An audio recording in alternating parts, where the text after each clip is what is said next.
বিসমিল্লাহির রহমানির রহিম। সমস্ত প্রশংসা একমাত্র আল্লাহ সুবহানাহু ওয়া তাআলার জন্য। আমরা তার ইবাদত করি, তারই সাহায্য চাই এবং তার কাছে ক্ষমা প্রার্থনা করি। দরুদ ও সালাম বর্ষিত হোক আমাদের প্রিয় নবী সাল্লাল্লাহু আলাইহি সাল্লামের উপর, তার পরিবার, তার সাহাবীগণ এবং কিয়ামত পর্যন্ত যারা তার সুন্নাহ অনুসরণ করবেন সবার উপর। প্রিয় ভাই বোনেরা, আজ আমি আপনাদের এমন একটি বিষয় স্মরণ করিয়ে দিতে চাই যা আমরা সবাই জানি, কিন্তু ব্যস্ত জীবনে এড়িয়ে বারবার ভুলে যাই। একটু চারপাশে তাকিয়ে দেখুন, এই বিশাল আকাশ, অসীম হাওয়া, নদীর শান্ত পানি, বাতাসের স্মৃত স্পর্শ, সবকিছু যেন আমাদের একটি তাকে মনে করিয়ে দেয়, সবকিছু যেন আমাদের একটি কথাই মনে করিয়ে দেয়, এই পৃথিবী চিরস্থায়ী নয়। আজ যে পানি শান্ত, কাল সেখানে জ্বর উঠতে পারে। আজ যে জমি শুকনো, বর্ষাতে পানি বয়ে যেতে পারে। আজ যে গাছ সবুজ, একদিন তারও পাতাও ঝরে পড়ে। প্রকৃতির প্রতিটি পরিবর্তন যেন আমাদের শেখায় এই পৃথিবীতে কোনো কিছুই চিরস্থায়ী নয়। আল্লাহ তাআলা কোরআনে আমাদের স্মরণ করিয়ে দিয়েছেন যে পার্থিব জীবন একটি পরীক্ষা। মানুষকে দেখতে হবে যে তার সময়, সম্পদ এবং জীবন কিভাবে ব্যবহার করেছে। প্রিয় ভাই, আমরা জন্মের সময় কিছু নিয়ে আসিনি। আমাদের হাতে কোনো সম্পদও ছিল না, কোনো পরিচয় ছিল না। আজ হয়তো আমরা অনেক কিছু অর্জন করেছি, কিন্তু সেদিন এই পৃথিবী ছেড়ে চলে যেতে হবে। সেদিন আমরা কিছু সঙ্গে নিয়ে যেতে পারবো না। মানুষ আমাদের জন্য দোয়া করবে, জানাজা নামাজ পড়বে, কবর পর্যন্ত পৌঁছে দেবে, তারপরও সবাই ফিরে যাবে। শুধু আমরা আর আমাদের আমল থেকে যাবে। একবার নিজেকে প্রশ্ন করুন, একবার নিজেকে প্রশ্ন করুন, আমি কি এমন কিছু করেছি যা মৃত্যুর পরও আমার উপকারে আসবে? আমি কি নিয়মিত সালাত আদি করেছি? আমি কি কোরআনের সঙ্গে সম্পর্ক গড়ে তুলেছি? আমি কি মানুষের হক আদায় করেছি, নাকি দুনিয়ায় ব্যস্ত আখিরাতকে ভুলে যাচ্ছি? প্রিয় ভাই বোনেরা, মানুষের জীবনের সবচেয়ে বড় ভুলগুলো একটি হলো সে মনে করে এখনো অনেক সময় আছে। শয়তান মানুষের অন্তরে এই ধারণাটি সৃষ্টি করে। সে বলে, আগামী মাস থেকে নামাজ শুরু করব, বয়স হলে তওবা করব, এখন জীবনটা উপভোগ করো। কিন্তু আমরা কি জানি আমাদের জীবনের শেষ দিন কোনটি? আমরা কি নিশ্চিত আজকের রাতের পর আগামী সকাল দেখব না? এই নিশ্চয়তা আমাদের কারণে। এই কারণেই বুদ্ধিমান সেই ব্যক্তি যে আজকের দিনটাকে পরিবর্তনের দিন বানায়, আজ থেকে সালাত ঠিক করে, আজ থেকে গুনাহ ছাড়ার চেষ্টা করে, আজ থেকে আল্লাহর কাছে ফিরে আসে। প্রিয় ভাই, একবার কবরস্থানের কথা চিন্তা করুন। সেখানে এমন মানুষ আছে যারা হয়তো আমাদের চেয়ে শক্তিশালী ছিলেন, আমাদের চেয়ে ধনী ছিলেন, আমাদের চেয়ে বিখ্যাত ছিলেন। আজ তারা নীরব, তাদের মুখে কোনো কথা নেই, তাদের হাতে কোনো সম্পদ নেই, তাদের সঙ্গে আছে শুধু তাদের আমল। তাই আসুন, আমরা এমন জীবনের পিছনে না ছুটে যা একদিন শেষ হয়ে যাবে, বরং এমন আমল করি যা মৃত্যুর পরও আমাদের জন্য আলো হয়ে থাকে।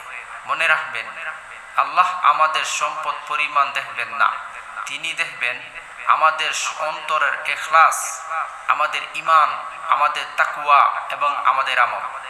তাই ছোট কোনো নেক কাজকে তুচ্ছ মনে করবেন না। একটি হাসি মুখে কথা বলো, একজন ক্ষুধার্তকে খাবার দাও, একটি ভালো কথা শোনাও, একটি কোরআনের আয়াত অন্যের কাছে পৌঁছে দাও। এসব কাজ হয়তো আমাদের ধারণার চেয়ে অনেক বড় প্রতিদান বয়ে আনতে পারে। আবার কোনো ছোট গুনাহকে হালকা মনে করবেন না, কারণ মানুষজন ছোট ছোট ভুল করে গুরুত্ব দেয় না, তখন সেই ভুলগুলো ধীরে ধীরে তার হৃদয়কে কঠিন করে দেয়। তাই প্রতিদিন নিজের হিসাব নিন, আজ আমি কি ভালো কাজ করেছি, আজ আমি কাউকে কষ্ট দিয়েছি, আজ আমি আল্লাহ কথা স্মরণ করেছি। যে মানুষ প্রতিদিনই নিজের হিসাব নেয়, সে আখিরাতের হিসাবের জন্য প্রস্তুত হতে থাকে। প্রিয় ভাই বোনেরা, এই পৃথিবীর সবচেয়ে বড় বাস্তবতা হলো আমরা সবাই সফরে আছি। কেউ আগে যাবে, কেউ পরে যাবে, কিন্তু গন্তব্য সবার একটাই, আল্লাহ সুবহানাহু ওয়া তাআলা। তাই কুরআন আল্লাহ আমাদের স্মরণ করিয়ে দিয়েছেন, প্রত্যেক প্রাণী মৃত্যুর স্বাদ গ্রহণ করবে, তারপর তোমাদের আমার কাছেই ফিরে আনা হবে। সূরা আল আনকাবুত। একবার এই আয়াতটি হৃদয় দিয়ে ভাবুন। আল্লাহ বলেননি ধনী মানুষ মৃত্যু স্বাদ গ্রহণ করবে, তিনি বলেননি শুধু বৃদ্ধ মানুষ মৃত্যুবরণ করবে, তিনি বলেছেন প্রত্যেক প্রাণী, অর্থাৎ আমি, আপনি, আমাদের পরিবার, আমাদের প্রিয় মানুষ সবাই একদিন আল্লাহর কাছে ফিরে যাব। প্রিয় ভাই, আজ আমরা এই সুন্দর প্রকৃতি দেখেছি, এই হাওয়ার, এই বিশাল পানি, এই নীল আকাশ, এসব দেখলে মনে হয় কত সুন্দর পৃথিবী। কিন্তু এই সৌন্দর্য একদিন বদলে যাবে। বর্ষা শেষ হবে, পানি নেমে যাবে, গাছের পাতা ঝরে যাবে, ঋতু বদল হবে। প্রকৃতি নিজেই আমাদের শেখায় পরিবর্তন দুনিয়ার নিয়ম, কিন্তু আখিরাতের জীবন সেটি স্থায়ী। আল্লাহ তাআলা সূরা আল হাদিসে একটি অসাধারণ উদাহরণ দিয়েছেন। তিনি বলেন, দুনিয়ার জীবন সেই সৃষ্টির মতো, বৃষ্টি নামলে জমিতে সবুজ হয়ে ওঠে, মানুষ আনন্দিত হয়, কিন্তু কিছুদিন পর সেই সবুজ সফল শুকিয়ে যায়, তারপর তা মাটিতে মিশে যায়। প্রিয় ভাই, আমাদের জীবনও ঠিক এমনই। শৈশব, কৈশোর, যৌবন, বার্ধক্য, তারপর মৃত্যু। এটাই মানুষের পথ চলা। রাসূলুল্লাহ সাল্লাল্লাহু আলাইহি সাল্লাম আমাদের এমন একটি শিক্ষা দিয়েছেন, যা যদি আমাদের হৃদয় ধারণা করতে পারি, তাহলে আমাদের পুরো জীবন বদলে যেতে পারে। তিনি বলেছেন, দুনিয়া এমনভাবে তাকো যেন তুমি একজন পথিক অথবা এক মুসাফির। সহিহ আল বুখারী। ভাবুন তো ভাই, একজন পথিক কি রাস্তার পাশে স্থায়ী বাড়ি বানায়? না, এটা তার গন্তব্য নয়। আমরা এই পৃথিবী স্থায়ী বাসিন্দা নয়, আমাদের আসল গন্তব্য আখিরাত। প্রিয় ভাই বোনেরা, আজ যদি আল্লাহ আমাদের জিজ্ঞাসা করেন, আমি তোমাকে সময় দিয়েছিলাম, তুমি সেই সময় কোথায় ব্যয় করেছ? আমি তোমাকে সুস্থ শরীর দিয়েছিলাম, তুমি সেই সুস্থ এবং শক্তি কোথায় ব্যবহার করেছ? আমি তোমাকে সম্পদ দিয়েছিলাম, তুমি তা হালাল পথে উপার্জন করেছ কি? তুমি তা মানুষের উপকার ব্যয় করেছ কি? আমরা কি উত্তর দেব? এই প্রশ্নগুলো আমাদের প্রতিদিনই নিজেকে করা উচিত। আল্লাহ তাআলা আরো বলেন, তোমরা নেক কাজে একে অপরের সঙ্গে প্রতিযোগিতা করো। সূরা আল বাকারা। আজ মানুষ প্রতিযোগিতায় করছে, কে বড় বাড়ি বানাবে, কে বেশি টাকা উপার্জন করবে, কে বেশি পরিচিত হবে। কিন্তু একজন মুমিনের প্রতিযোগিতা হওয়া উচিত, কে বেশি ইবাদত করবে, কে বেশি দান করবে, কে মানুষের বেশি উপকার করবে, কে আল্লাহর বেশি প্রিয় হবে। প্রিয় ভাই, জীবনের সবচেয়ে বড় ক্ষতি হলো গাফেল হয়ে জীবনে শেষ করে ফেলা। অনেক মানুষ মৃত্যুর আগে বলে, আর যদি কিছুদিন সময় পেতাম, কিন্তু তখন আর সময় থাকে না। তাই আজ এই মুহূর্তে আল্লাহর দিকে ফিরে আসুন, আজ থেকেই নতুন জীবন শুরু করুন। একটি সালাতও যেন ইচ্ছাকৃতভাবে ছুটে না যায়। প্রতিদিন কোরআনের কয়েকটি আয়াত পড়ুন, মা বাবার জন্য দোয়া করুন, মানুষের ক্ষমা করুন, আর নিজের জন্য আল্লাহর কাছে ক্ষমা চান, কারণ আল্লাহ তাআলা অত্যন্ত দয়ালু, তিনি আন্তরিক তাওবাকারীকে ভালোবাসেন। কিন্তু একটি প্রশ্ন এখনো বাকি আছে, যদি আজই আমাদের জীবনের শেষ দিন হয়, আমি কি আমার রবের সঙ্গে সাক্ষাতের জন্য প্রস্তুত? একটু নিজের জীবনটা দিকে তাকিয়ে দেখুন, কত দ্রুত সময় চলে যাচ্ছে।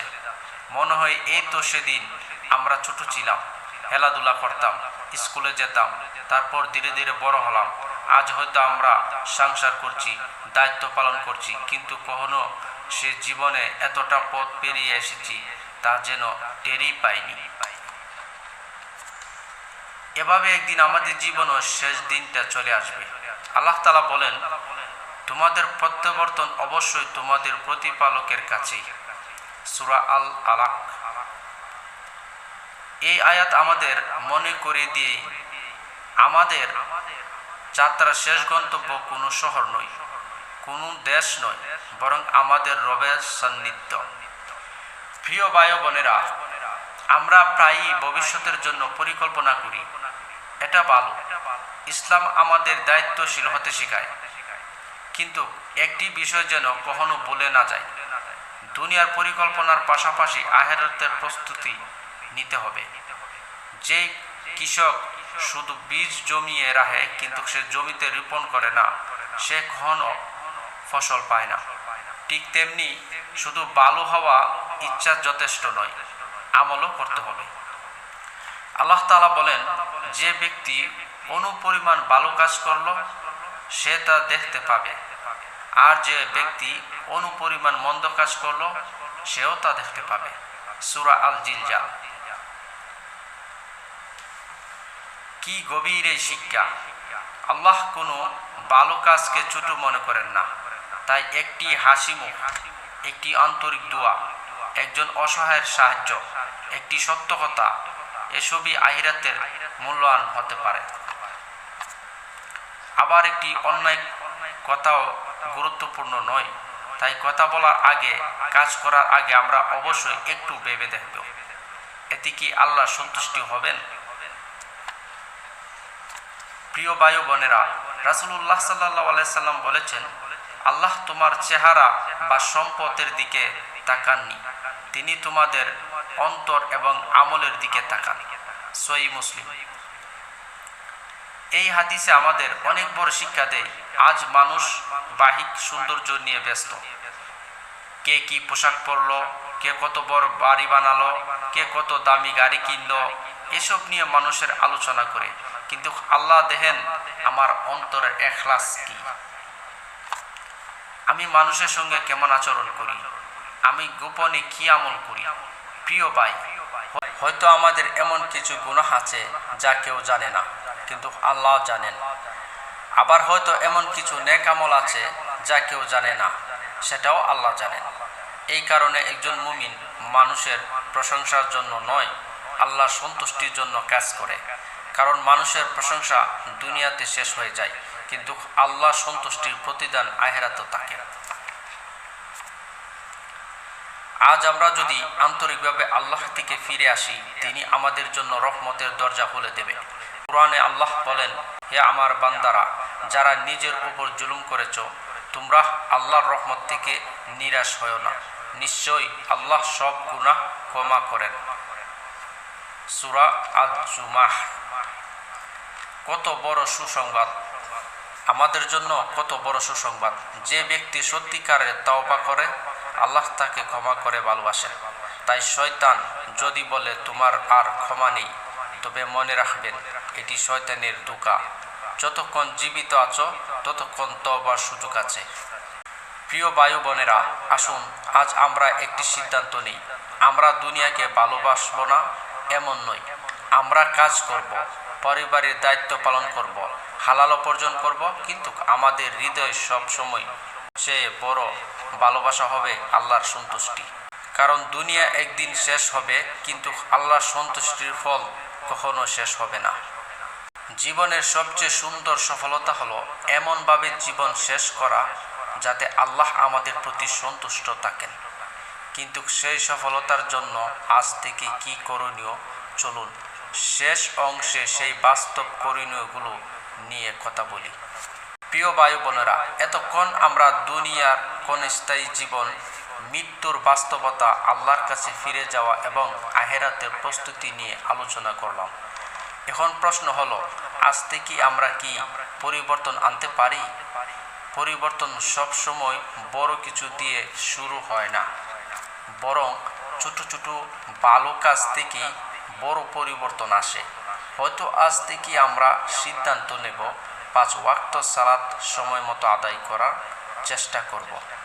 প্রতিদিন কোরআনের অত্যন্ত কয়েকটি আয়াত তেলাওয়াত করব এবং তার অর্থ বোঝার চেষ্টা করব। মা বাবার সঙ্গে নম্র ভদ্রতা কথা বলবো, আত্মীয়তা সম্পর্কে বজায় রাখব, মিথ্যা, গীবত ও অন্যায় থেকে বাঁচার চেষ্টা করব। এগুলো ছোট পদক্ষেপ মনে হতে পারে, কিন্তু আল্লাহর কাছে এগুলোর মূল্য অনেক বড়। আল্লাহ তাআলা কোরআনে বলেন, আর তোমরা সৎকর্ম ও তাকওয়ার কাজ একে অপরের সহযোগিতা করো। সূরা আল মাইদা।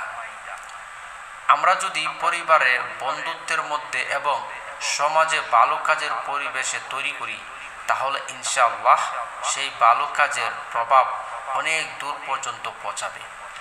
প্রিয় ভাই, জীবনে অনেক ভুল হতে পারে, আমাদের সবারই হয়, কিন্তু একজন মুমিনের সৌন্দর্য হলো সে ভুল বুঝতে পারলে আল্লাহর কাছে ফিরে আসে। রাসূলুল্লাহ সাল্লাল্লাহু আলাইহি সাল্লাম বলেছেন, আদম সন্তানেরা সবাই ভুল করে, আর ভুলকারীদের মধ্যে সর্বোত্তম তারা যারা তওবা করে। হাদিস আজ তিরমিজি। তাই কখনো নিরাশ হবেন না, আল্লাহর রহমতের দরজা খোলা আছে। প্রিয় ভাই ও বোনেরা, একদিন আমরা এই পৃথিবী ছেড়ে চলে যাব। হয়তো আমাদের ঘরে থাকবে, আমাদের জমি থাকবে, আমাদের প্রিয় জিনিসগুলো থাকবে, কিন্তু আমরা থাকবো না। তাই এমন কিছু রেখে যাব, চেষ্টা করব যা আপনার মৃত্যুর পরও মানুষের উপকারে আসে। কোরআনের উপহার দেওয়া, একজন শিশুকে কোরআন শেখানো, একজন উপকারী জ্ঞান ছড়িয়ে দেওয়া, একজন অসহায়কে সাহায্য করা, এসব কাজ আল্লাহর কাছে অনেক মূল্যবান হতে পারে। আজ আপনার চারপাশে যে প্রকৃতি দেখছেন, ওই হাওয়া, ওই নদী, ওই আকাশ, ওই বাতাস, এসবই আল্লাহর নির্দেশনা।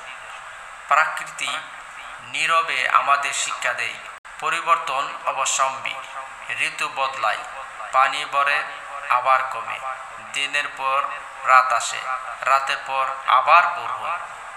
তেমনি মানুষের জীবনও একদিন শেষ হবে, কিন্তু আখিরাতের সকাল কখনো শেষ হবে না। আল্লাহ তাআলা বলেন, যে ব্যক্তি তার প্রতিপালকের সাক্ষাৎ কামনা করে সে যেন সৎকর্ম করে এবং তার প্রতিপালকের ইবাদত কাউকে শরীক না করে। সূরা আল কাহফ। এই আয়াত আমাদের একটি সুন্দর শিক্ষা দেয়, আমাদের আমল শুধু বেশি হলে হবে না, তা হতে হবে আন্তরিকভাবে আল্লাহর জন্য। প্রিয় ভাই, এই আলোচনা শোনার পর যদি আমাদের অন্তরে সামান্য পরিবর্তন আসে, তাহলে সেটি আল্লাহ বড় নিয়ামত। হয়তো আজ থেকে আমরা একটি গুনাহ ছেড়ে দেব, হয়তো আজ থেকে একটি সালাত আর ইচ্ছাভূতভাবে ছুটবে না, হয়তো আজ থেকে কোরআনের সঙ্গে নতুন সম্পর্ক শুরু করব। এই ছোট ছোট সিদ্ধান্ত ইনশাআল্লাহ বড় পরিবর্তন সূচনা হতে পারে। আমরা সবাই আল্লাহ তাআলার কাছে এই দোয়াটা করব, হে আমাদের পরম দয়ালু রব, আপনি আমাদের অন্তরকে ঈমানের উপর দৃঢ় রাখুন, আমাদের গুনাহসমূহ ক্ষমা করে দিন, আমাদের সালাত কবুল করুন, আমাদের কোরআনের সঙ্গে গভীর সম্পর্ক দান করুন, আমাদেরকে সত্য কথা বলার এবং সত্যের উপর অটল থাকার তৌফিক দিন, আমাদের মা বাবার প্রতি দয়ালু হওয়ার তৌফিক দিন, আমাদের রিজিকে হালাল বরকতময় করে দিন, আমাদের অন্তর থেকে অহংকার, হিংসা ও রিয়া দূর করে দিন। মৃত্যুর সময় আমাদের মুখ যেন কালিমা থাকে, কবর আমাদের জন্য শান্তির বাগান বানিয়ে দিন, কিয়ামতের দিন আমাদের হিসাব সহজ করে দিন। আপনার অসীম রহমত আমাদের সবাইকে জান্নাতুল ফেরদাউস দান করুন, আমিন ইয়া রাব্বুল আলামিন। প্রিয় ভাই বোনেরা, যদি এই আলোচনায় আপনার হৃদয়কে স্পর্শ করে থাকে, তাহলে আজ থেকে একটি ভালো কাজ শুরু করুন। হয়তো সেই ছোট্ট নেক আমলি আল্লাহর রহমত আপনার নাজাতের কারণ হয়ে যাবে। আল্লাহ তাআলা আমাদের সবাইকে দুনিয়ার মোহ থেকে রক্ষা করুন এবং আখিরাতের সফলতার দান করুন। আসসালামু আলাইকুম রাহমাতুল্লাহি ওয়া বারাকাতুহু। অনেক সময় কথা বলার সময় যদি একটু মিস্টেক হয়ে যায়, হতেই পারে, আমি মানুষ, আমার ভুল হতে পারে, আপনারা ক্ষমার দৃষ্টিতে দেখবেন। আমার উদ্দেশ্য শুধু আপনাদের কাছে ইসলামের আলোকে পৌঁছে দেওয়া। আল্লাহ তাআলা যেন আমাদের বোঝার এবং আমল করার তৌফিক দান করুন।